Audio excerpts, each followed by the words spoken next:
Hello friends, स्वागत करते हैं आपके अपने यूट्यूब चैनल पे। आज इस वीडियो में बिहार द्रोह का प्रैक्टिस सेट नंबर 3 देखने वाले हैं। वॉल्यूम की भी बात कर लेते हैं। वॉल्यूम नंबर 2 रहने वाला है। अगर इसके क्यूज बोर्ड से जुड़ना चाहते हैं तो आप हमारे टेलीग्राम चैनल से जुड़ सकते हैं और वहाँ खुद से क्यूज लगा सकते हैं। फिलहाल वहाँ प्रैक्टिस सेट नंबर 6 कंप्लीट हो चुका है। तो चलिए फिलहाल इसे कंप्लीट करते हैं। डिस्कशन भी साथ में रहने वाला है। ये रहा फर्स्ट नंबर क्वेश्चन। किसी वस्तु के रेखीय संवेग में परिवर्तन की दर उस पर लगने वाले के समानुपाती होती है। यहाँ पे फिल करना है। किसी वस्तु के रेखीय संवेग में परिवर्तन की दर उस पर लगने वाले किसके समानुपाती होता है, तो राइट आंसर हो जाएगा बल के समानुपाती होता है। राइट आंसर हो जाएंगे ऑप्शन नंबर सी।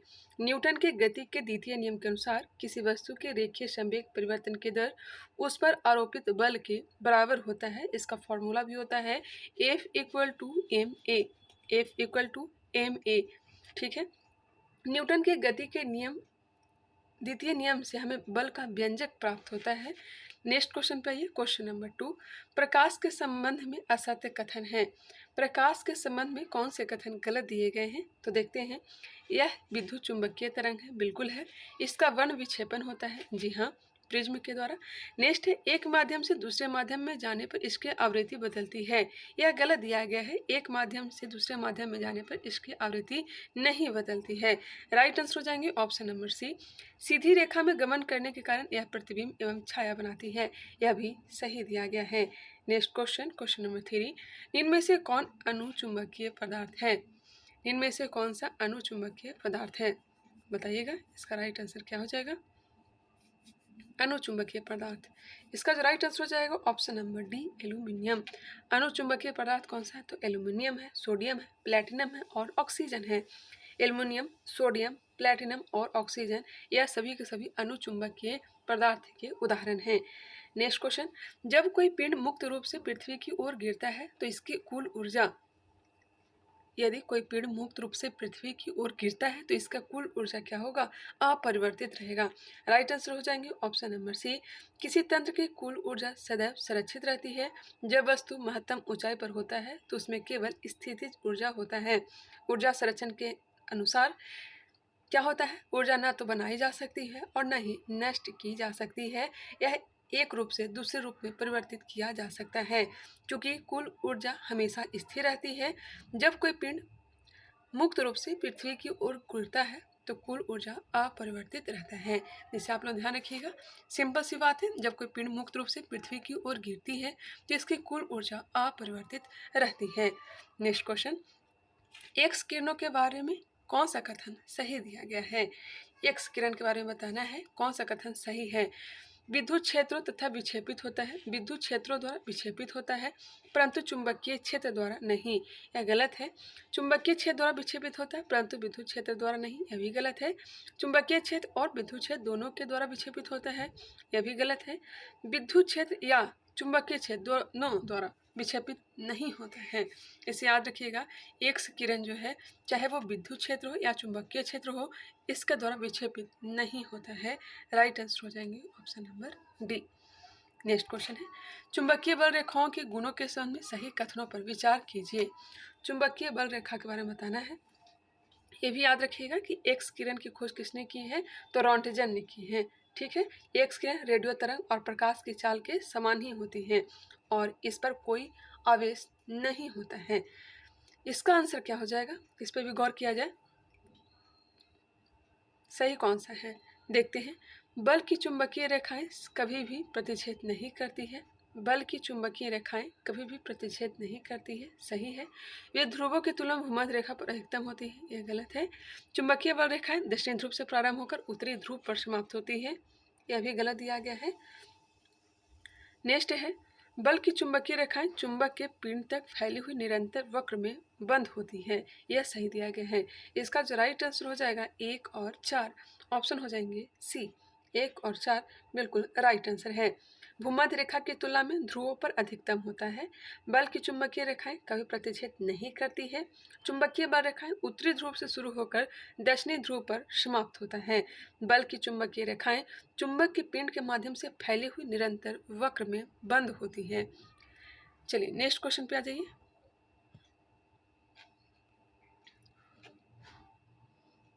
नशे में धुत होकर गाड़ी चलाने वालों के लिए श्वास विश्लेषण परीक्षण में उपयोग किया जाने वाला यौगिक है। नशे में धुत होकर गाड़ी चलाने वालों के लिए श्वास विश्लेषण परीक्षण में उपयोग किया जाने वाला यौगिक कौन सा है? तो ये हो जाएगा आपको K2Cr2O7। K2Cr2O7 जिसे पोटेशियम डाइक्रोमेट कहते हैं। Potassium dichromate. निम्न कथनों पर विचार कीजिए, उपयुक्त में से कौन से कथन सही दिए गए हैं? देखते हैं। नमक और बर्फ के मिश्रण से 0 डिग्री सेल्सियस से नीचे का तापमान प्राप्त होता है। सही है। नमक और बर्फ के मिश्रण से 0 डिग्री सेल्सियस से नीचे का तापमान प्राप्त होता है। नमक बर्फ के हिमांक को बढ़ा देता है। नहीं, नमक जो है बर्फ के हिमांक को बढ़ाता नहीं है, घटा देता है, जो कि क्या है? गलत है। केवल एक है जो सही दिया गया है। इसका आंसर हो जाएगा ए सही है, परंतु आर गलत है। जो भी मैं आंसर बता रही हूँ वो सभी के सभी सही आंसर मैं बता रही हूँ। ठीक है, इसके लिए कंफ्यूज नहीं होंगे। Next question. एक रेडियो पदार्थ की अर्ध आयु 10 दिन है। इसका अभिप्राय यह है कि, आप लोग बताएंगे इसका राइट आंसर क्या हो जाएगा।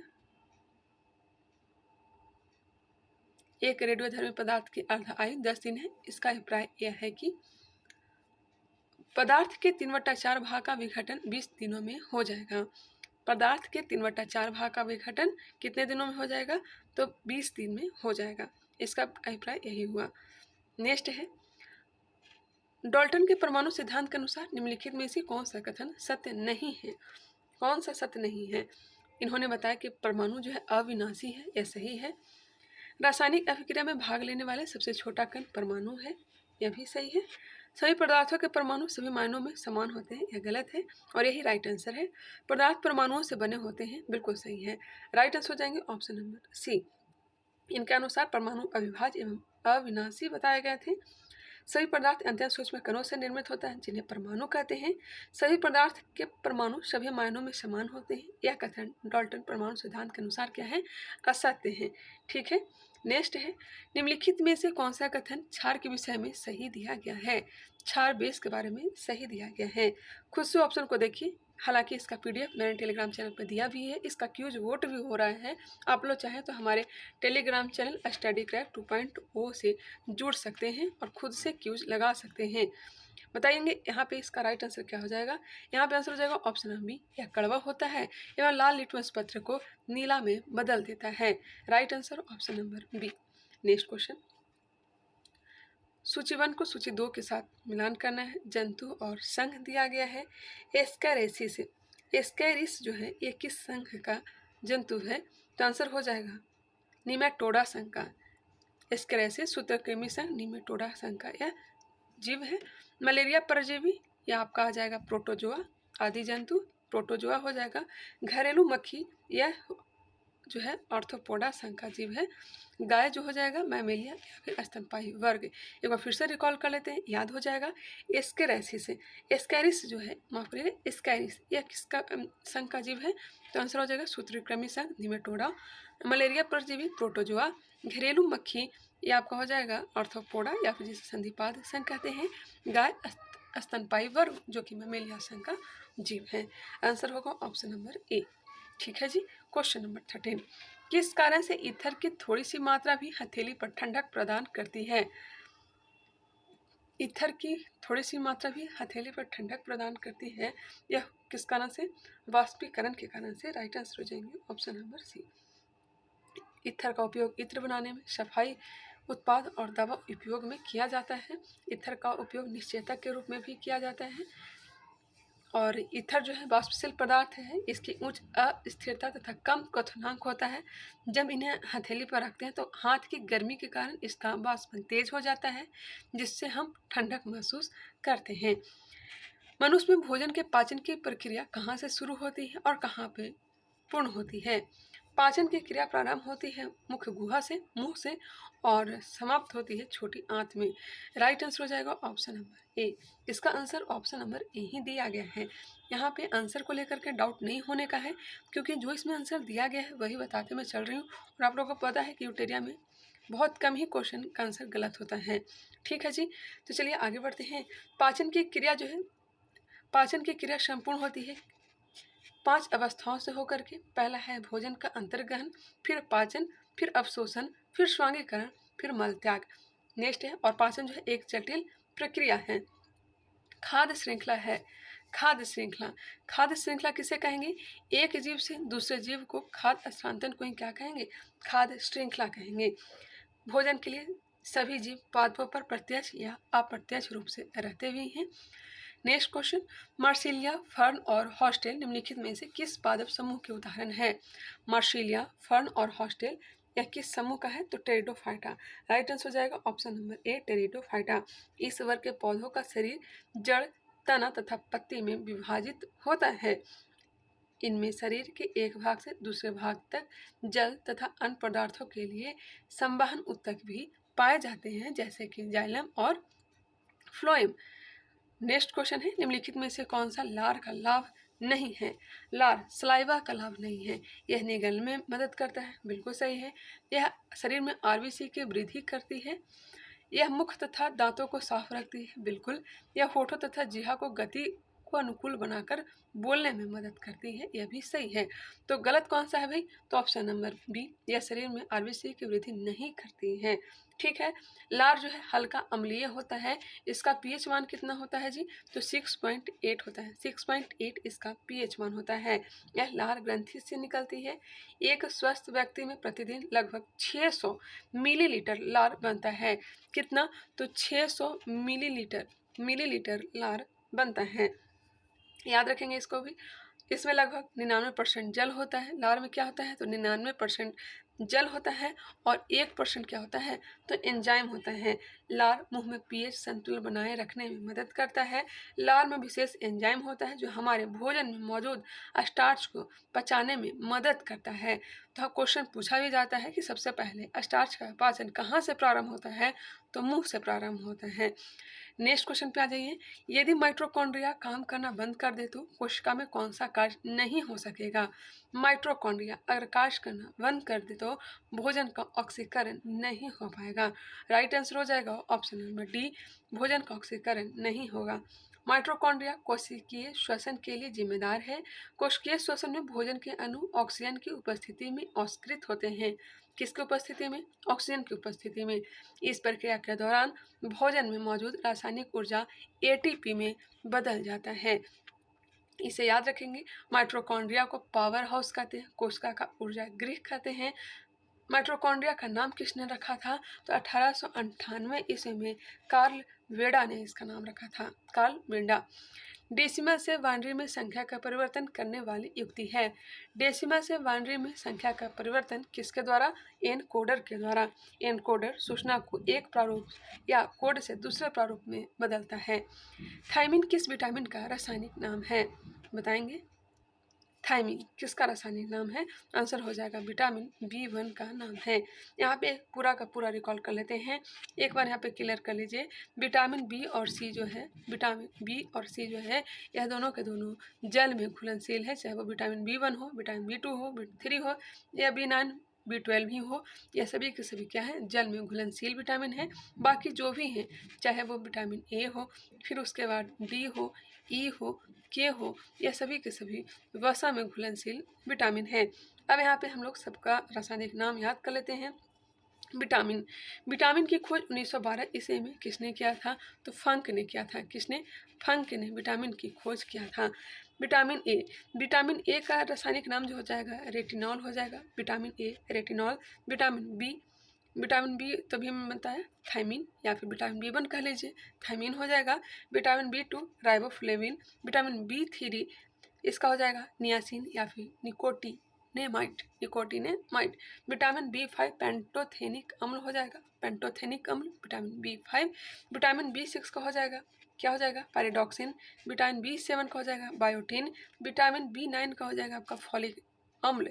विटामिन 10 नहीं होता, 11 भी नहीं होता। विटामिन B12 का हो जाएगा साइनोकोबालामिन।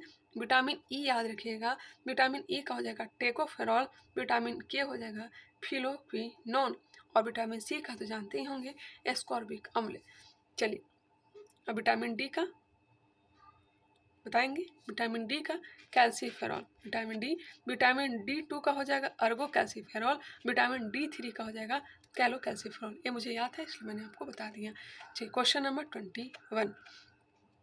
विश्व का सबसे बड़ा बौद्ध मंदिर कहाँ स्थित है? विश्व का सबसे बड़ा बौद्ध मंदिर कहाँ है? तो यह इंडोनेशिया में है। और इंडोनेशिया के कौन से द्वीप पर है? तो यह जावा द्वीप पर है। कौन सा मंदिर है भाई? बोरोबुदुर का मंदिर है। बोरोबुदुर का मंदिर विश्व का सबसे बड़ा बौद्ध मंदिर है। ठीक है। और यह जो है 8वीं-9वीं शताब्दी ईस्वी के आसपास यह बनाया गया था। बौद्ध धर्म में प्रार्थना स्थल को क्या कहा जाता है? प्रार्थना स्थल को क्या कहा जाता है जी? तो चैत्य कहा जाता है। कार्ले का चैत्य कहाँ है? कार्ले का चैत्य कहाँ है? यह महाराष्ट्र में है। कहाँ है? महाराष्ट्र में है। और भारत का यह सबसे बड़ा चैत्य है। कार्ले का चैत्य महाराष्ट्र, यह भारत का सबसे बड़ा चैत्य है। नेक्स्ट आ जाइए, प्यूनिक युद्ध किसके मध्य लड़े गए? प्यूनिक युद्ध है, बताएंगे। यह जो युद्ध है 264 ईसा पूर्व 264 ईसा पूर्व से लेकर के 146 ईसा पूर्व के बीच लड़ा गया था। और यह लड़ा गया था रोम और कार्थेज के बीच। राइट आंसर हो जाएंगे ऑप्शन नंबर बी, रोम और कार्थेज के बीच प्यूनिक का युद्ध लड़ा गया था। और यह 3 चरणों में यह युद्ध चला था, लेकिन ज़्यादा डिटेल जाना है नहीं। चलिए नेक्स्ट क्वेश्चन पे आ जाइए।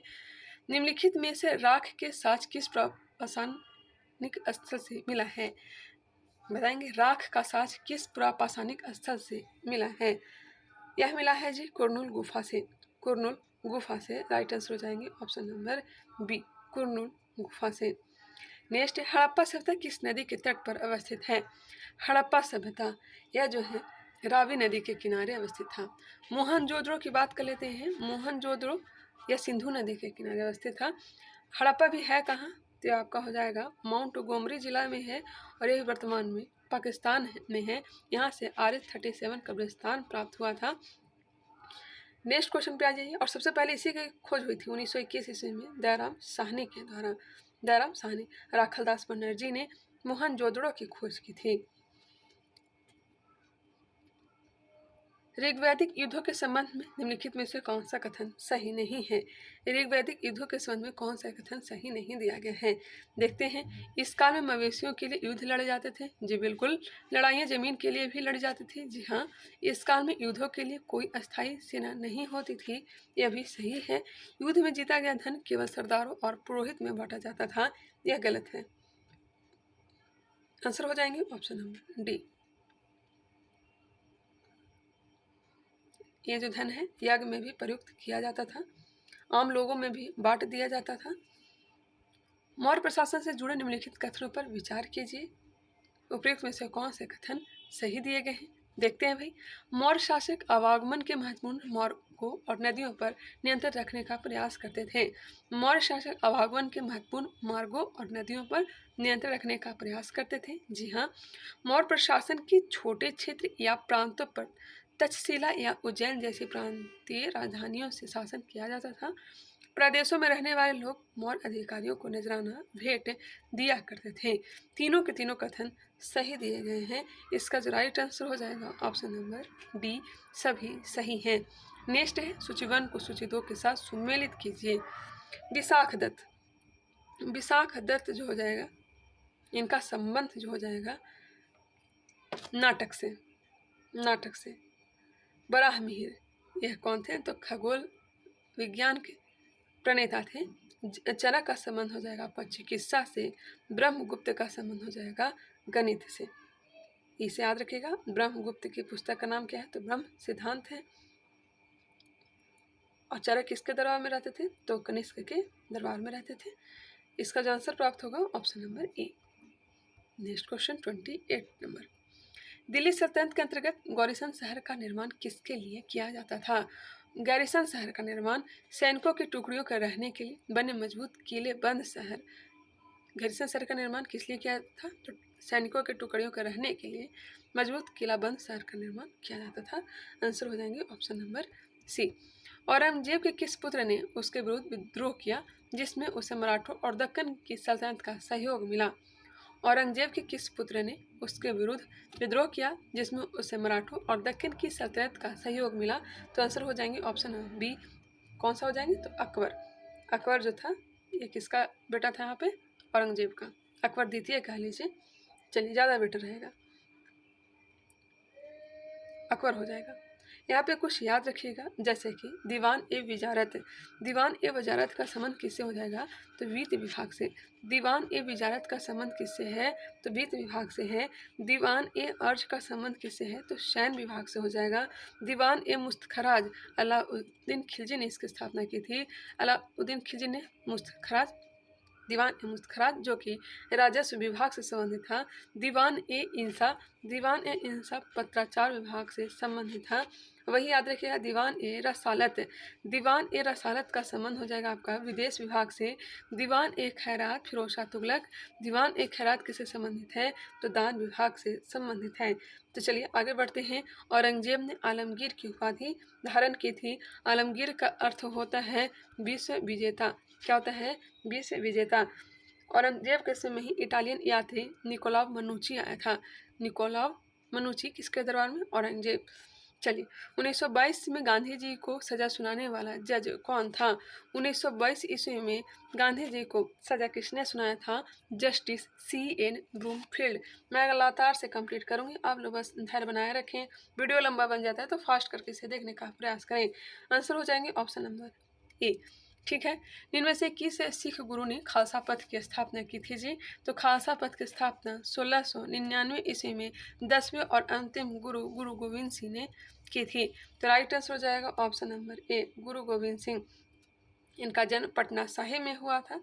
सिखों का 18वीं शताब्दी में खूब सफलता भी मिली थी। नेक्स्ट क्वेश्चन पे आ जाइए। टोटल 10 गुरु हुए थे, संस्थापक गुरु नानक देव हो जाएंगे। हरिजनों की अक्षमता के लिए ऊंची जातियां जिम्मेदार है, यह कथन किसका है। हरिजनों की अक्षमता के लिए ऊंची जातियां जिम्मेदार है, यह कथन किसका है, तो यह कथन है H.J. खांडेकर का। मोस्ट इंपॉर्टेंट क्वेश्चन है, इसे याद रखिएगा। H.J. खांडेकर ने कहा था कि हरिजनों की अक्षमता के लिए ऊंची जातियां जिम्मेदार हैं। बाबा साहब का महत्वपूर्ण कथन क्या था, शिक्षित बनो, संगठित रहो और संघर्ष करो। भीमराव अम्बेडकर ने क्या कहा था, शिक्षित बनो, संगठित रहो और संघर्ष करो। जीवन लंबा होने के बजाय महान होना चाहिए, यह भी कथन किसका है, तो भीमराव अम्बेडकर जी का है। नेक्स्ट क्वेश्चन, राजा राम मोहन राय के बारे में निम्नलिखित में से कौन सा कथन असत्य दिया गया है। राजा राम मोहन राय के बारे में, इन्होंने मूर्ति पूजा तथा धार्मिक अनुष्ठानों का समर्थन किया। बिल्कुल नहीं, और यही क्या है, राइट आंसर हो जाएगा। इन्होंने मूर्ति पूजा का खंडन किया था।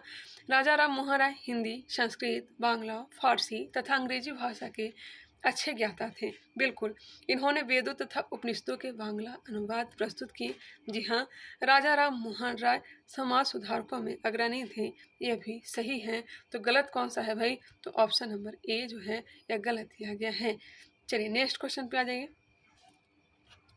निम्नलिखित में से 1920 ईस्वी में नागपुर अधिवेशन में किस आंदोलन का प्रस्ताव पारित किया गया। आसान क्वेश्चन है, आप लोग को पता ही है कि 1 अगस्त 1920 को असहयोग आंदोलन प्रारंभ हुआ था, तो इसी के लिए एक प्रस्ताव पारित किया गया था। राइट आंसर हो जाएंगे ऑप्शन नंबर सी। यहाँ पे कुछ क्वेश्चन को याद रखिएगा, जैसे कि राजा राम मोहन राय का जन्म कहाँ हुआ था, क्योंकि राजा राम मोहन राय से क्वेश्चन पूछा जाता है बिहार दरोगा में। ठीक है जी, तो भारतीय पुनर्जागरण का जनक किसे कहा जाता है, राजा राम मोहन राय को कहा जाता है। इनका जो सिद्धांत था एकेश्वरवादी पर आधारित था। इनका जन्म कब हुआ था, तो 1772 ईस्वी में इनका जन्म हुआ था। 1833 ईस्वी में इनकी मृत्यु हो गई थी। कहाँ मृत्यु हो गई थी, तो इंग्लैंड में इनकी मृत्यु हुई थी। राधानगर कलकत्ता इनका जन्म हुआ था।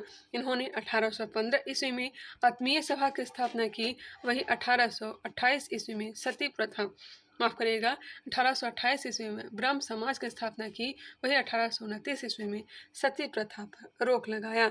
ठीक है, इनके प्रयासों से ही रोक लगाया गया था, सती प्रथा का उन्मूलन किया गया था। नेक्स्ट क्वेश्चन है, ये तो क्लियर हो ही गया, आगे बढ़ते हैं। निम्नलिखित क्रांतिकारियों में से कौन काकोरी षड्यंत्र केस से जुड़े नहीं थे। काकोरी षड्यंत्र केस यह कब घटित हुआ था, तो 8 अगस्त 1925 को हुआ था। इससे संबंधित है राम प्रसाद बिस्मिल, रोशन सिंह, अशफाक उल्ला खां, राजेंद्र लाहिड़ी, जबकि भगत सिंह नहीं थे। राइट आंसर हो जाएगा ऑप्शन नंबर सी। इसमें 4 लोगों को फांसी दिया गया था। कौन कौन थे, अशफाक उल्ला खान थे, रोशन सिंह थे, राम प्रसाद बिस्मिल थे और राजेंद्र लाहिड़ी थे। ठीक है, भारत छोड़ो आंदोलन के दौरान किन किन जगहों पर समानांतर सरकार की स्थापना की गई थी? भारत छोड़ो आंदोलन, जो कि नेतृत्व विहीन क्रांति थी, 8 अगस्त 1942 को प्रारंभ हुआ था। कोई भी नेतृत्व नहीं किया था। क्यों नहीं किया गया था भाई? क्यों नहीं नेतृत्व किया था? क्योंकि रात्रि में 8 अगस्त, समझिए कि 8 अगस्त 9 अगस्त के मध्यरात्रि में 0 आवर लगा दिया गया था और सभी बड़े नेताओं को गिरफ्तार कर लिया गया था। लेकिन इसी दौरान 3 जगह समानांतर सरकार की स्थापना की गई थी, सतारा, तामलुक और बलिया। बलिया में किसने? चित्तू पांडे ने। तो इसका जो आंसर हो जाएगा ऑप्शन नंबर सी, 1, 2, 3। क्वेश्चन पूछा जा सकता है कि सबसे ज़्यादा समय तक समानांतर सरकार कहाँ चली थी? तो सतारा में चली थी। कहाँ? सतारा में। चलिए आगे बढ़ते हैं। माउंटबेटन योजना निम्नलिखित में से किससे संबंधित है? माउंटबेटन योजना बताएंगे किससे संबंधित है? तो ये राइट आंसर हो जाएगा ऑप्शन नंबर ए, देश के विभाजन से। देश के विभाजन से संबंधित हो जाएगा ऑप्शन नंबर ए। निम्नलिखित युगों में से कौन सा सुमेलित नहीं है? कौन सा सही नहीं है? चलिए देखते हैं कौन सा सही नहीं है। लॉर्ड नॉर्थ के समय, लॉर्ड नॉर्थ उस समय प्रधानमंत्री थे, ब्रिटेन के प्रधानमंत्री। लॉर्ड नॉर्थ के समय 1773 का रेगुलेटिंग एक्ट आया, बिल्कुल सही है। वॉरेन हेस्टिंग उस समय भारत के नहीं कह सकते, बंगाल का प्रथम गवर्नर जनरल बने थे। लॉर्ड कॉर्नवालिस अस्थायी बंदोबस्त 1793। लॉर्ड वेंडिंग सती प्रथा का उन्मूलन 1829। लॉर्ड कैनिंग में भारतीय शिक्षा का मैग्ना कार्टा, भारतीय शिक्षा का मैग्ना कार्टा लॉर्ड कैनिंग के समय नहीं, लॉर्ड डलहौजी भारतीय शिक्षा का मैग्ना कार्टा वुड डिस्पैच को कहा जाता है, जो कि 1854 ईस्वी में आया था। ऑप्शन हो जाएंगे डी, जो कि गलत है। ठीक है, नेक्स्ट है प्रस्तावना में वर्णित संपूर्ण प्रभु संपन्न शब्द से अभिप्राय है। संपूर्ण प्रभु संपन्न शब्द से क्या समझते हैं? ऐसी व्यवस्था जहां भारतवर्ष किसी भी आंतरिक अथवा बाह्य सत्ता से पूर्ण रूप से स्वतंत्र हो। आंसर हो जाएंगे ऑप्शन नंबर ए। निम्नलिखित में से कौन सा विकल्प मौलिक अधिकारों का सबसे सटीक वर्णन है? मौलिक अधिकार का सबसे सटीक वर्णन संविधान द्वारा प्रदत्त और सुरक्षित समस्त अधिकार हो जाएगा। संविधान द्वारा प्रदत्त और सुरक्षित समस्त अधिकार ऑप्शन नंबर सी हो जाएंगे। निम्नलिखित में से किसका संदर्भित संबंध केंद्रीय बजट से है? केंद्रीय बजट से संबंधित है कटौती प्रस्ताव का संबंध है। भारतीय संविधान में बजट की चर्चा नहीं है, लेकिन उसके जगह पर वार्षिक वित्तीय विवरण की चर्चा मिलता है अनुच्छेद 112 में। निम्नलिखित युगों पर विचार कीजिए। अनुसूची और उपबंध दिए गए हैं, कौन से सही दिए गए हैं देख लीजिए। चौथी अनुसूची राज्यों और संघ राज्य क्षेत्रों के लिए राज्यसभा में सीटों के आवंटन से संबंधित है, बिल्कुल है। छठी अनुसूची क्षेत्रों के प्रशासन और नियंत्रण से नहीं। पूर्वोत्तर के 4 राज्य के क्षेत्र के बारे में चर्चा किया गया है, असम, मेघालय, त्रिपुरा और मिजोरम के बारे में। इसका चर्चा है अनुसूची 5 में। 10वीं अनुसूची में संसद के सदस्यों की निर्भरता से संबंधित है। 10वीं अनुसूची को 52वां संविधान संशोधन 1985 के तहत जोड़ा गया था, जिसे हम लोग दल बदल के रूप में जानते हैं। आंसर हो जाएगा 1 और 3 सही दिए गए हैं। राइट आंसर हो जाएंगे ऑप्शन नंबर सी। ग्राम सभा के संबंध में कौन सा कथन सही दिया गया है? ग्राम सभा के बारे में देखते हैं। ग्राम सभा एक पंचायत क्षेत्र के अंतर्गत वयस्कों की सभा है। जी हाँ, ग्राम सभा के सदस्य 18 वर्ष या उससे अधिक आयु के व्यक्ति होते हैं। ग्राम सभा का सदस्य बनने की योग्यता वही व्यक्ति रखता है जिसका नाम गांव की मतदाता सूची में है। यह भी सही है, तो आंसर हो जाएंगे ऑप्शन नंबर डी। नेक्स्ट है राज्य और राज्यसभा के सदस्यों की संख्या दिया गया है, मिलाना है। गुजरात में राज्यसभा की सीट कितनी है? गुजरात में राज्यसभा का सीट 11 है। गुजरात में राज्यसभा का सीट कितना है? 11। कर्नाटक में 12 हो जाएंगे। कर्नाटक 12, बिहार में तो जानते ही हैं 16, उड़ीसा में 10। एक बार फिर से रिकॉल कर लीजिए। गुजरात में राज्यसभा का सीट 11, कर्नाटक में 12, बिहार में 16, उड़ीसा में 10 और उत्तर प्रदेश में सर्वाधिक है। कितना है भाई? तो 31 है। निम्नलिखित में से अंतर्राज्यीय परिषद का अध्यक्ष कौन होता है? अंतर्राज्यीय परिषद, इसका गठन अनुच्छेद 263 में किया गया है। स्थापना कब किया गया था? तो जनता दल सरकार के द्वारा 1990 ईस्वी में। इस समय प्रधानमंत्री कौन थे? तो बीपी सिंह थे। किसके सिफारिश पर स्थापना किया गया था? तो सरकारिया आयोग की सिफारिश पर किया गया था। आंसर जो हो जाएगा ऑप्शन नंबर डी, प्रधानमंत्री। अंतर्राज्यीय परिषद के अध्यक्ष कौन होते हैं? तो प्रधानमंत्री होते हैं। भारतीय संसद राज्य सूची के किसी विषय पर भी तब कानून बना सकता है जब, एक बार फिर से, भारतीय संसद राज्य सूची के किसी विषय पर भी तब कानून बना सकती है जब, बताएंगे। देखिए, अनुच्छेद 249 में उल्लेख है कि संसद राज्य सूची के विषय पर कानून बना सकती है। अनुच्छेद 249 कहता है क्या?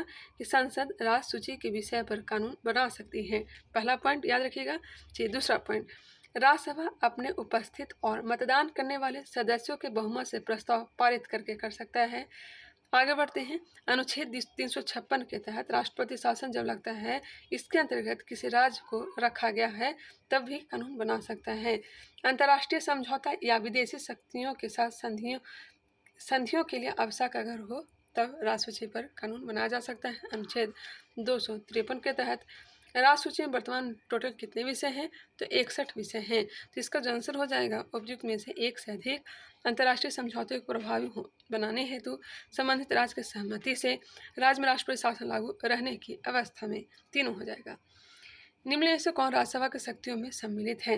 राज्यसभा समान विधेयकों पर विचार कर उन्हें पारित करती है तथा धन विधेयकों में संशोधन प्रस्तावित करती है। सही है। संवैधानिक संशोधनों को पारित करती है। राष्ट्रपति और उपराष्ट्रपति चुनाव में भागीदारी करती है। उपयुक्त में से तीनों हो जाएगा सभी। किसी राज्य के मुख्यमंत्री के संबंध में निम्नलिखित में से कौन सा कथन सही नहीं है? कौन सा सही नहीं है? मुख्यमंत्री राज्य सरकार का वास्तविक प्रधान होता है। जी हाँ। मंत्रियों की नियुक्ति राज्यपाल द्वारा मुख्यमंत्री के परामर्श पर की जाती है। मुख्यमंत्री मंत्रिपरिषद की बैठकों की अध्यक्षता करता है, यह भी सही है। मुख्यमंत्री राज्य की कार्यपालिका का प्रमुख होता है, यह गलत है और यही राइट आंसर है। कार्यपालिका का प्रमुख राज्यपाल होता है, ना कि मुख्यमंत्री होता है। विधानसभा के संदर्भ में निम्नलिखित में से कौन सा कथन सही नहीं है? थोड़ा क्वेश्चन ही बड़ा है इसलिए टाइम लग रहा है। बताएंगे इसका राइट आंसर क्या हो जाएगा? विधानसभा, इसका कार्यकाल सामान्यतः 5 वर्ष का होता है। आपातकाल की स्थिति में इसकी अवधि 1 वर्ष तक बढ़ाई जा सकती है। राज्यपाल इसके कार्यकाल के समाप्त होने से पूर्व इसे विघटित कर सकता है। विधानसभा में एंग्लो समुदाय से एक सदस्य को नामित किया जाता है। यह गलत है, इसे अब समाप्त कर दिया गया है। ठीक है जी, आंसर हो जाएगा ऑप्शन नंबर डी। 104वें संविधान संशोधन के तहत इसे समाप्त कर दिया गया है। बिहार के इन जिलों को उत्तर से दक्षिण की ओर व्यवस्थित कीजिए। थोड़ा गौर से आप लोग देख लीजिए। बिहार में वर्तमान में 38 जिले हैं और 38वां जिला कौन सा है? तो अरवल है। और इसकी स्थापना कब किया गया था? 2001 में।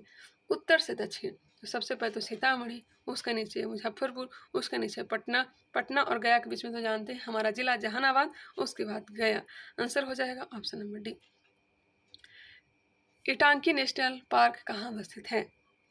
इटांकी नेशनल पार्क कहाँ है? तो यह हो जाएगा आपका नागालैंड में। नागालैंड में। सिक्किम में कौन कौन सा है? तो याद रखेंगे सिक्किम में अभी खेचोपल्री आर्द्रभूमि को संरक्षण दिया गया है। तो खेचोपल्री कहाँ? तो सिक्किम में है। पंगोलख वन्यजीव अभ्यारण्य, कंचनजंगा वन्यजीव अभ्यारण्य कहाँ है? सिक्किम में। काबुल लामजाओ कहाँ है? तो मणिपुर में। सिरिउ लिली कहाँ है? तो मणिपुर में। खोंगजोंगवा कहाँ है? तो यह भी मणिपुर में है। चिंग वन्यजीव अभ्यारण्य कहाँ है? तो मणिपुर। काबुल लामजाओ, सिरुई और खोंगजोंगवा सिंह वन्यजीव, यह तीनों के तीनों कहाँ है? चारों के चारों मणिपुर में। अब आगे बढ़ते हैं। नामदफा नेशनल पार्क, मौलिंग राष्ट्रीय उद्यान, केन वन्यजीव अभ्यारण्य कहाँ है? तो अरुणाचल प्रदेश में। नामदफा, मौलिंग और केन यह कहाँ है? तो अरुणाचल प्रदेश में। गोमती वन्यजीव अभ्यारण्य त्रिपुरा में है। तृष्णा वन्यजीव अभ्यारण्य यह भी त्रिपुरा में है। सिपाही जाला वन्यजीव अभ्यारण्य कहाँ है? त्रिपुरा में। एक बार फिर से, गोमती, तृष्णा और सिपाही जाला वन्यजीव अभ्यारण्य कहाँ है? तो आपका हो जाएगा त्रिपुरा में। भारत में वन नीति का संशोधन कब किया गया? वन नीति का संशोधन 1988 ईस्वी में किया गया था। पहली बार संशोधन कब हुआ था? तो 1952 में। इसी को संशोधित किया गया 1988 में। पहला वन नीति 1952, दूसरे बार संशोधन किया गया 1988 ईस्वी में। ठीक है। 33% वन रखा जाने का प्रावधान किया गया। राष्ट्रीय कृषि आयोग की स्थापना कब किया गया था? राष्ट्रीय कृषि आयोग कब आया था? तो 1976 ईस्वी में। वर्ष 2011 की जनगणना के अनुसार भारत का न्यूनतम जनसंख्या घनत्व वाला राज्य है। न्यूनतम जनसंख्या घनत्व वाला राज्य कौन सा है? तो हो जाएगा आपका अरुणाचल प्रदेश। न्यूनतम जनसंख्या घनत्व किसका है? अरुणाचल प्रदेश का है। आंसर हो जाएंगे ऑप्शन नंबर बी।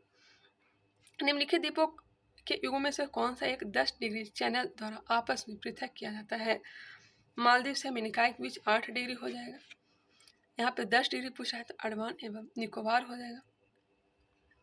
आंसर हो जाएंगे ऑप्शन नंबर ए। नेक्स्ट है, पेनगंगा एवं गोदावरी घाटियों के निम्न भागों में मुख्यतः किस प्रकार की चट्टानें पाई जाती है? पेनगंगा एवं गोदावरी घाटियों के निम्न भागों में मुख्यतः किस प्रकार की? तो कुडप्पा समूह की चट्टानें पाई जाती हैं। कुडप्पा समूह की चट्टान पाई जाती है। आंसर हो जाएंगे ऑप्शन नंबर सी। कुडप्पा श्रेणी की चट्टानें अपसारी चट्टानें होती है तथा जीवाश्म रहित होती है। लोहा, मैग्नीज, तांबा, कोबाल्ट, निकेल आदि यहाँ खनिज पाए जाते हैं। विश्व प्रसिद्ध कांगड़ा एवं कुल्लू घाटी स्थित है। कांगड़ा एवं कुल्लू घाटी है जो है यह मध्य हिमालय या लघु हिमालय में स्थित है। मध्य हिमालय या लघु हिमालय में स्थित है। लघु हिमालय और बाह्य हिमालय के बीच स्थित लंबवत घाटियां को क्या कहा जाता है? तो दून कहा जाता है। कांगड़ा हो गया, कुल्लू हो गया, मसूरी, नैनीताल, रानीखेत, यह सभी के सभी पर्यटक स्थल जो है यह लघु हिमालय में ही अवस्थित है। पश्चिमी तटीय मैदान के विभाजन के संदर्भ में निम्नलिखित में से कौन सा सुमेलित नहीं है? पश्चिमी तटीय के बारे में बताना है, कौन सा सुमेलित नहीं है? कर्नाटक। कर्नाटक और केरल के तट को मालाबार तट कहते हैं, चलेगा। महाराष्ट्र के तट को कोंकण तट, गुजरात के तट को काठियावाड़, केरल को कोरोमंडल नहीं, कोरोमंडल तट कहा जाता है। आंध्र प्रदेश और तमिलनाडु के तट को यह गलत दिया गया है। केरल के तट को मालाबार तट कहा जाता है। उत्पल तट किसको कहा जाता है? उत्कल। ये हो जाएगा आपका उड़ीसा के तट को। भारत में लावा पठार की अधिकतम मोटाई मिलती है। लावा पठार की अधिकतम मोटाई कहाँ मिलती है? तो महाराष्ट्र में। कितना है? तो लगभग 3000 मीटर। काली सिंध, क्षिप्रा, पार्वती एवं बनास निम्नलिखित में से किस नदी की सहायक नदी है? काली सिंध, क्षिप्रा, पार्वती एवं बनास यह किसकी सहायक नदी है? तो चंबल नदी की सहायक नदी है। राइट आंसर हो जाएंगे ऑप्शन नंबर बी। निम्नलिखित में से कौन सा भारत का सबसे ऊंचा जलप्रपात है? सबसे ऊंचा जलप्रपात कुचिकल जलप्रपात है। कुचिकल जलप्रपात है किस नदी पर? तो बराही नदी पर। कहाँ है? तो कर्नाटक में है। जोग या गरसोप्पा जिसे महात्मा गांधी प्रपात भी कहते हैं, यह कहाँ है? तो कर्नाटक में ही है, शरावती नदी पर स्थित है।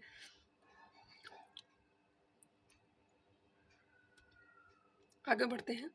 केवटी जलप्रपात याद रखिएगा। केवटी, एक मिनट। केवटी जलप्रपात का है तो यह हो जाएगा आपका मध्य प्रदेश में। केवटी जलप्रपात कहाँ है? तो मध्य प्रदेश में। और शिव समुद्रम जलप्रपात अभी हमने बताया कहाँ है? तो कर्नाटक में। चुलिया जलप्रपात यह राजस्थान में है। वसुंधरा जलप्रपात यह उत्तराखंड में है। गोकाक जलप्रपात यह कहाँ है? तो कर्नाटक में। और धुआंधार जलप्रपात नर्मदा नदी मध्य प्रदेश के जबलपुर के पास स्थित है। पृथ्वी के भूप्रपट्टी में पाए जाने वाले तत्वों का सही क्रम है ओसियाल्फेकाना। इसका जो ट्रिक है ओसियाल्फेकाना, तो इसी से मिल जा रहा है ओसियाल्फेकाना। ऑप्शन नंबर सी। निम्नलिखित देशों में से कौन भूमध्य रेखा पर अवस्थित है? भूमध्य रेखा पर कौन सा अवस्थित है? Ecuador, Colombia, Brazil, South Tome Principe, Gabon, Congo, कामो गणराज्य, Uganda, Kenya, Somalia, Maldives, Indonesia, Kiribati. तो कौन सा हो जाएगा? 2 और 3, चाहे वो कोलंबिया हो चाहे वो केन्या हो। किस प्रकार के ज्वालामुखी उद्गार से दक्कन ट्रैप का निर्माण हुआ है? दक्कन ट्रैप का निर्माण विशाल लावा प्रवाह से हुआ है। आंसर हो जाएंगे ऑप्शन नंबर बी। ऑस्ट्रेलिया निम्नलिखित खनिजों में से किसका सर्वाधिक उत्पादन करता है? ऑस्ट्रेलिया बहुत ही फेमस आजकल चल रहा है लौह अयस्क के लिए। लौह अयस्क का भंडार यहाँ सर्वाधिक है और खास करके इसके पलिवारा क्षेत्र जो है लौह अयस्क भंडार के लिए प्रसिद्ध है। बाकी यहाँ सर्वाधिक लौह उत्पादन किया जाता है। निम्नलिखित में से किस पारिस्थितिकी तंत्र में जैव विविधता अधिक पाई जाती है? जैव विविधता कहाँ सर्वाधिक पाया जाएगा? तो उष्णकटिबंधीय वर्षा वन में। पारिस्थितिकी तंत्र शब्द का नाम किसने दिया था? तो टेंसले ने दिया था। आयात और निर्यात पर लगने वाला कर है। आयात और निर्यात पर लगने वाला कर कौन सा है? तो इनमें से कोई नहीं। आयात और निर्यात पर लगने वाला कर जो है सीमा शुल्क कहलाता है और यह एक प्रकार का अप्रत्यक्ष कर है। इसका राइट आंसर होगा ऑप्शन नंबर डी। केंद्र सरकार का प्रत्यक्ष कर कौन सा है? तो आयकर है। आयकर प्रत्यक्ष कर है। कॉर्पोरेट कर भी क्या है? तो यह आपका प्रत्यक्ष कर। संपत्ति कर, प्रतिभूति लेन देन, यह सभी के सभी प्रत्यक्ष कर हो जाएंगे। वही अप्रत्यक्ष कर के वस्तु एवं सेवा कर और सीमा शुल्क।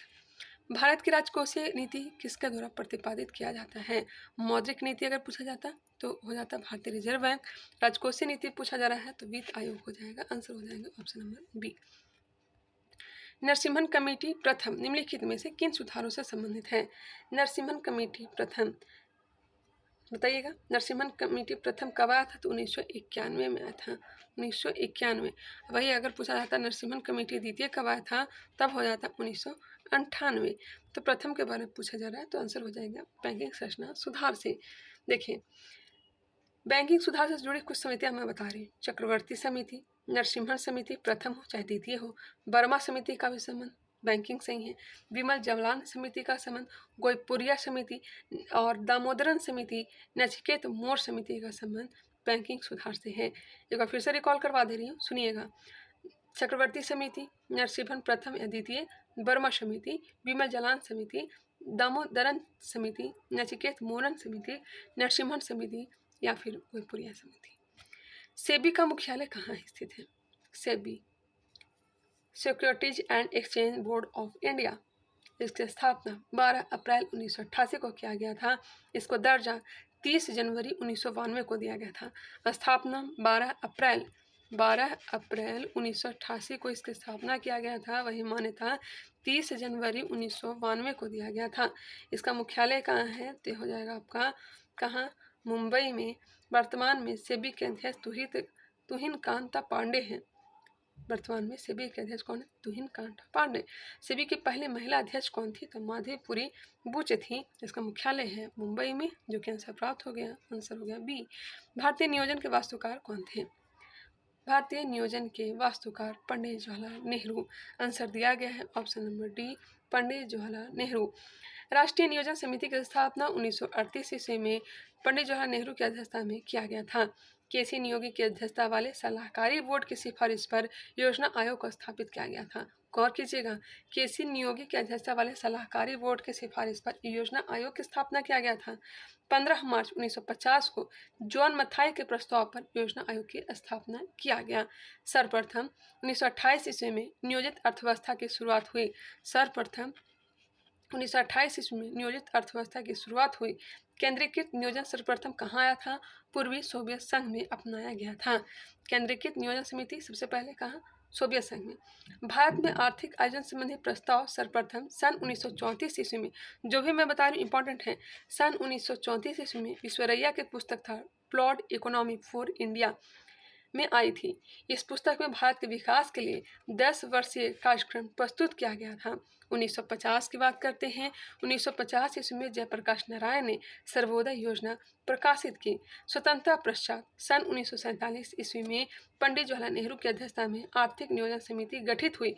बाद में इसी समिति की सिफारिश पर 15 मार्च 1950 ईस्वी में योजना आयोग गठन एक गैर संवैधानिक तथा परामर्शदात्री निकाय में के रूप में किया गया। भारत के प्रधानमंत्री इसके पदेन अध्यक्ष होते हैं। जैसा कि जानते हैं, भारत के प्रथम पंचवर्षीय योजना 1 अप्रैल 1951 से प्रारंभ हुई। प्रथम योजना आयोग के अध्यक्ष पंडित जवाहरलाल नेहरू थे और उपाध्यक्ष गुलजारीलाल नंदा थे। 15 अगस्त 2014 को योजना आयोग को समाप्त कर दिया गया। 15 अगस्त 2014 को योजना आयोग को समाप्त कर दिया गया। प्रथम पंचवर्षीय योजना 1951 से 1956 तक था, जो कि हेराल्ड डोमर मॉडल पर आधारित था। इस योजना में कृषि को उच्च प्राथमिकता दी गई थी। वही द्वितीय पंचवर्षीय योजना 1956 से 61 तक चला था, जो कि पीसी महाल नोविस मॉडल पर आधारित था। द्वितीय पंचवर्षीय योजना का मुख्य उद्देश्य समाजवादी समाज की स्थापना करना था। जो भी हमने अभी यहाँ पे बताया, सभी के सभी पॉइंट जो थे इम्पॉर्टेंट थे। ठीक है, थोड़ा टाइम लगा बट कोई नहीं, रिवीजन तो कम से कम हो जा रहा है। आगे बढ़ते हैं। आर्थिक सर्वेक्षण 2024-25 के अनुसार वित्त वर्ष 2025 में कृषि क्षेत्र में कितना प्रतिशत वृद्धि का अनुमान है? कितना है भाई? तो 3.8% है। राइट आंसर हो जाएगा ऑप्शन नंबर सी। 1964 ईस्वी में बजट को आर्थिक सर्वेक्षण से पहली बार अलग कर दिया गया। पहले साथ ही में बजट पेश होता था, लेकिन 1964 से बजट को आर्थिक सर्वेक्षण से अलग कर दिया गया। और अभी भी एक दिन पहले 31 जनवरी को आर्थिक सर्वेक्षण पेश किया जाता है। नए आयकर की दर के अनुमान माफ करिएगा, नए आयकर के दर के अनुसार 24 लाख से अधिक की आयु पर कितनी 24 लाख से अधिक आय पर कितना टैक्स है? 24 लाख से अधिक की आय पर कितना टैक्स है? तो 30% है। गौर करिएगा, 0 से 4 लाख अगर रहेगा, 0 से 4 लाख अगर आपकी आय है तो 0% टैक्स लगेगा। 4 लाख तक कोई टैक्स नहीं। जैसे ही 4 से ऊपर बढ़ती हैं तो 4 से 8 लाख तक आपको 5% टैक्स देना पड़ेगा। 8 से 12% जैसे ही होता है तो आपको 10% टैक्स देना पड़ेगा। 12 से 16 लाख अगर आपके पास इनकम हो जाता है तब आपको 15% का टैक्स लगेगा। 16 से 20 अगर होगा, 16 से 20 तब 20% टैक्स देना पड़ेगा। 20 से 25, 20 से 24, 20 से 24 अगर आपका आय है तो 25%, और जैसे ही 24 लाख से अधिक होगा वैसे ही आपको 30% तक टैक्स देना पड़ेगा। बिहार के पहले शुष्क बंदरगाह का उद्घाटन कहाँ किया गया है? बिहटा में। कहाँ? बिहटा में। आंसर हो जाएंगे ऑप्शन नंबर बी।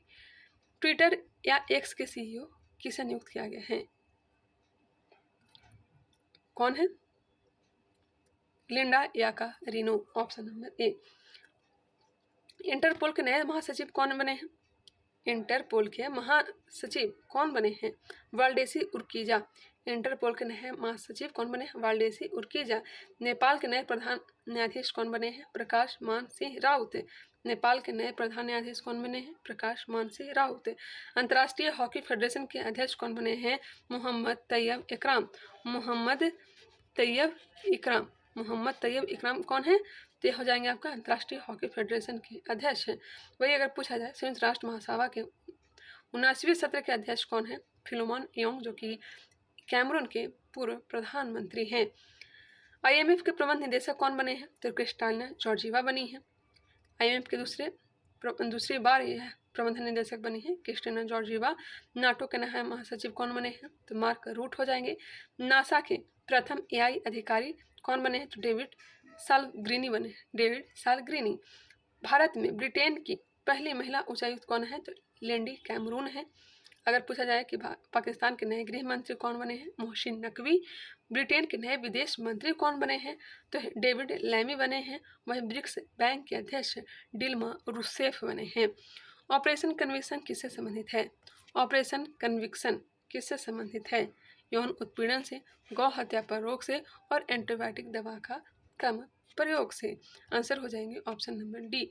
कुछ इंपॉर्टेंट बातें जैसे कि operation rising sun, operation rising sun किसने प्रारंभ किया है? तो राजस्व खुफिया निदेशालय ने। ऑपरेशन कामधेनु किसने प्रारंभ किया है? कामधेनु प्रारंभ किया है जी आपका जम्मू कश्मीर में। मवेशी तस्करी की समस्या पर अंकुश लगाने के लिए ऑपरेशन संकल्प भारतीय नौसेना ने प्रारंभ किया है। ऑपरेशन अमृत औषधि नियंत्रण विभाग केरल ने प्रारंभ किया है। ऑपरेशन करुणा किसने प्रारंभ किया है? तो भारत सरकार ने ऑपरेशन करुणा प्रारंभ किया है। ऑपरेशन मर्यादा किसने प्रारंभ किया है? तो उत्तराखंड सरकार ने। लिखेंगे तो बहुत टाइम लगेगा। भारत और ओमान का नौसैनिक अभ्यास नसीम अल बहर का आयोजन कहाँ किया गया? नसीम अल बहर का आयोजन कहाँ किया गया? तो गोवा में। आंसर हो जाएंगे ऑप्शन नंबर ए। अशोक हॉल का नाम बदलकर कर दिया गया है? बताइएगा। अशोक हॉल का नाम बदलकर क्या कर दिया गया है? अशोक मंडप कर दिया गया है। पोर्ट ब्लेयर, जो कि अंडमान निकोबार की राजधानी थी, पोर्ट ब्लेयर का नाम चेंज करके श्री विजयपुरम कर दिया गया है। श्री विजयपुरम किया गया है। दरबार हॉल का नाम चेंज करके क्या कर दिया गया है? दरबार हॉल का नाम गणतंत्र मंडप हो गया है। कोसिया कुटौली धाम, जो कि उत्तराखंड में है, इसका नाम कैंची धाम रखा गया है। चिरंजीवी योजना, जो कि राजस्थान की योजना थी, इसे मुख्यमंत्री आयुष्मान आरोग्य योजना कर दिया गया। अयोध्या रेलवे स्टेशन का नाम चेंज करके अयोध्या धाम जंक्शन किया गया है। झेलम स्टेडियम, जो कि जम्मू कश्मीर में है, इसका नाम जनरल बिपिन रावत स्टेडियम किया गया। वही फिरोजाबाद का नाम चेंज करके चंद्रनगर प्रस्तावित किया गया है। आयुष्मान भारत स्वास्थ्य केंद्र का नाम चेंज करके आयुष्मान आरोग्य मंदिर किया गया। पुराने संविधान भवन का नाम चेंज करके संविधान सदन किया गया। चलिए नेक्स्ट है, बिहार के कितनी महिलाओं को पद्म पुरस्कार 2025 से सम्मानित किया गया है? 2 महिलाओं को पद्म पुरस्कार 2025 से सम्मानित किया गया है। एक है स्वर्गीय शारदा सिन्हा, जिन्हें पद्म विभूषण दिया गया, और एक है निर्मला देवी। निर्मला देवी को कौन सा पुरस्कार दिया गया? निर्मला देवी, माफ करिएगा, निर्मला देवी को कौन सा पुरस्कार दिया गया? इन्हें दिया गया है जी पद्मश्री। पद्मश्री। नेक्स्ट है स्वपिन कुसाले जिन्होंने पेरिस ओलंपिक में कांस्य पदक अपने नाम किए वे किस राज्य से संबंधित हैं। स्वपिन कुसालिया कहाँ से हैं तो महाराष्ट्र के हैं। राइट आंसर हो जाएगा option number C. Paris Olympic में भारत के ध्वजवाहक कौन थे। उद्घाटन समारोह के ध्वजवाहक पीवी सिंधु और शरत कमल थे। वही समापन समारोह के मनु भाकर PR श्रीजेश थे। गगन नारंग को भारत का सेफ-डी मिशन नियुक्त किया गया था। गगन नारंग को भारत का सेफ-डी मिशन नियुक्त किया गया है। नीरज चोपड़ा जो कि पेरिस ओलंपिक में रजत पदक जीते पुरुषों के भाला फेंक में और यह हरियाणा से संबंधित है। एकमात्र खिलाड़ी जो कि पेरिस ओलंपिक 2024 में रजत पदक जीते जो कि नीरज चोपड़ा है। मनु भाकर भाला फेंक या जो है एयर पिस्टल तो 10 मीटर में ही इन्होंने कांस्य पदक जीता। स्वपिन कुसाले पुरुषों के 50 मीटर राइफल 3 पोजीशन में कांस्य पदक जीता। वही अमन सहरावत कुश्ती में 57 किलोग्राम वर्ग में कांस्य पदक जीता। नियुक्त मोइना किस राज्य की योजना है। नियुक्त मोइना योजना कहाँ का है तो असम सरकार का है। हाल ही प्रधानमंत्री मोदी द्वारा बंधावन बंदरगाह परियोजना की आधारशिला रखी गई। इस परियोजना की अवस्थिति किस राज्य में है। बंधावन कहाँ है तो आपका हो जाएगा महाराष्ट्र में। यह देश का सबसे बड़ा कंटेनर बंदरगाह होगा। सिप्री द्वारा हाल ही में दुनिया भर में परमाणु हथियारों की स्थिति को लेकर एक रिपोर्ट जारी की गई। इस रिपोर्ट में कुल कितने देशों को परमाणु संपन्न बताया गया है। 9 ऐसे देश हैं जिसे परमाणु संपन्न बताया गया है। आंसर हो जाएगा ऑप्शन नंबर सी। सिप्री का फुल फॉर्म क्या होता है Stockholm International Peace Research Institute. प्रधानमंत्री जनजातीय उन्नति ग्राम अभियान के संदर्भ में कौन सा कथन सत्य है। इस योजना से आदिवासी समुदाय के 5 करोड़ लोगों को फायदा होगा। इसमें 63,000 आदिवासी गांवों को शामिल करने का लक्ष्य है। दोनों के दोनों कथन सही दिए गए हैं। अब यहाँ से मैथ और रीजनिंग का क्वेश्चन है। आप लोग कहें तो आंसर टिक कर देते हैं। हालांकि इसका PDF दिया गया है, पूरा का पूरा PDF दे दिया गया है, ऐसा नहीं है। आप हमारे स्टडी क्राफ्ट 2.0 से पहले जुड़िए, वहाँ आपको सारा PDF अवेलेबल हो जाएगा। साथ ही साथ इस क्वेश्चन का क्यूज बोर्ड भी मिल जाएगा। 87 का आंसर हो जाएगा ऑप्शन नंबर सी। मैं आंसर टिक करते चल रहा हूँ, आप लोग बस ध्यान दीजिएगा। 88 का हो जाएगा सी। 89 ऑप्शन नंबर ए। 90 का हो जाएगा option number B. 91 option number A. प्रथम ओलंपिक खेल कहाँ हुआ था। यूनान में हुआ था, सभी को पता है, 1896 ईस्वी में। कुछ याद रखना चाहे तो याद रखिएगा। एथेंस शहर में इसका आयोजन किया गया था। 1900 में पहली बार महिलाओं को ओलंपिक खेलों में शामिल किया गया। 1924 ईस्वी के पहले तक केवल एक ही प्रकृति के ओलंपिक खेल होते थे, किंतु 1924 ईस्वी से इन्हें 2 वर्गों में विभक्त किया गया, ग्रीष्मकालीन ओलंपिक और शीतकालीन ओलंपिक। प्रथम पैरा ओलंपिक खेल का आयोजन कब किया गया था। प्रथम पैरा ओलंपिक खेल का आयोजन 1960 ईस्वी में रोम इटली में हुआ था। IOC का मुख्यालय कहाँ है। IOC का मुख्यालय लुसाने स्विट्जरलैंड में है। IOC के वर्तमान अध्यक्ष कौन है तो थॉमस बाक हैं जो कि जर्मनी के हैं। जिम्बाब्वे के क्रिस्टी कोवेंट्री का नया अध्यक्ष चुना गया है। ओलंपिक का लोगो 5 महाद्वीप को प्रदर्शित करता है दर्शाता है। यूरोप को नीला, एशिया को पीला, अफ्रीका को काला, ऑस्ट्रेलिया को हरा, अमेरिका को लाल प्रदर्शित करता है। यूरोप को नीला प्रदर्शित करता है, एशिया को पीला, अफ्रीका को काला, ऑस्ट्रेलिया को हरा और अमेरिका को लाल प्रदर्शित करता है। सुब्रतो कप का संबंध किससे है तो इसका संबंध हो जाएगा फुटबॉल से। सुब्रतो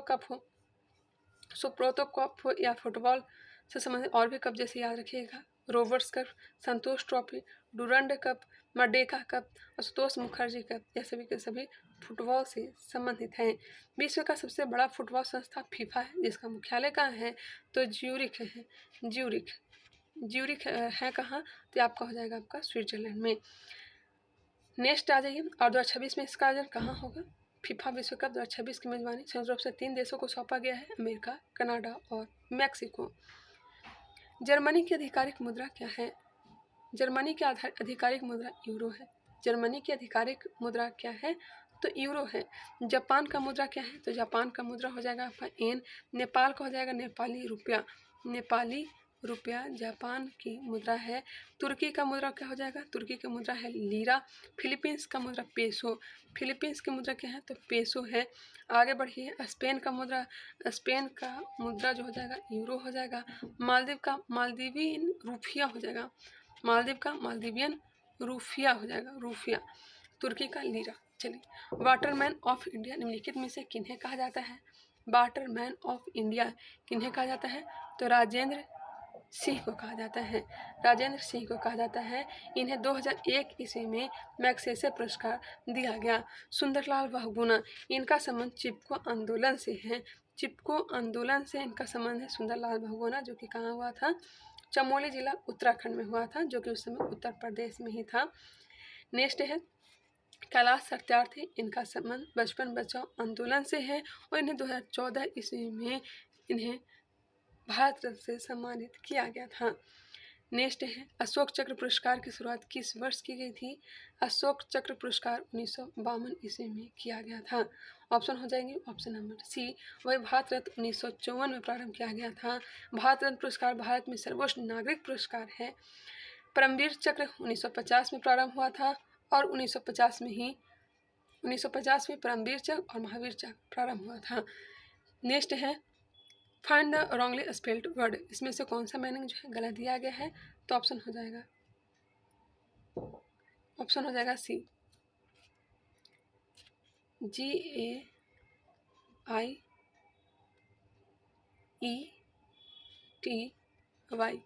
GAIETY, जिसका अर्थ होता है अमोद प्रमोद। एनेक्सिटी का अर्थ हो जाएगा चिंता। सोसाइटी का अर्थ हो जाएगा समाज। वेरिटी का मतलब होता है विविधता। तुल डाल तो मैं पात का अर्थ क्या होगा?